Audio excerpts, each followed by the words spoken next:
Hi there. Hey, I am back. I have got The Go Giver, and we're on chapter 4. And I had some technical difficulties uploading chapter 4. So I'm here doing it right now. And again, but you don't know that. All right. So it's called The Condition. So here we go. And go ahead and go about your business and just listen. All right, on his solitary drive back to the office after returning Pindar to his home, Joe felt his head swirl. He kept replaying snippets of his lunch, re-examining Ernesto's story and trying to penetrate the mystery that lay at the heart of it. He knew the key was in there. Somehow, he just couldn't see it.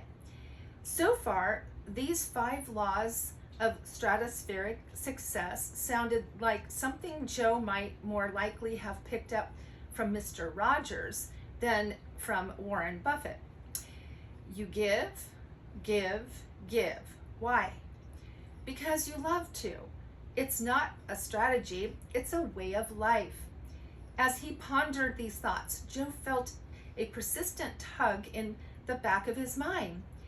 It wasn't until he was seated at his desk, going through his usual routines, that he realized what that nagging thought was: clout and leverage.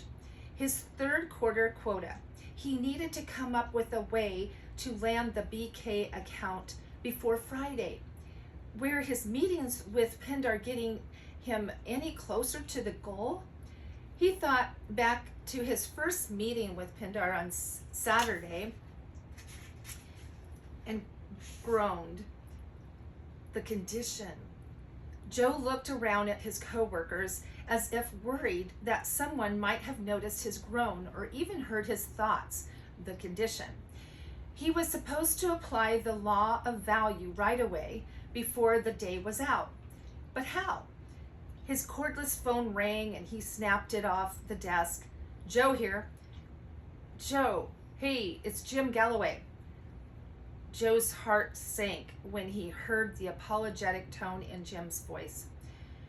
Galloway was a lawyer Joe worked with now and then. They had played tennis a few times, doubled with Susan and Jim's wife. Jim was a good guy, and from the tone of his voice, Joe guessed he was calling to break the news that Joe's company was not getting the contract renewal for a multi-national firm Joe represented.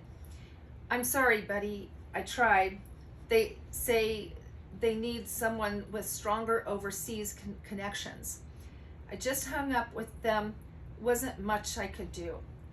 First the BK account, and now this.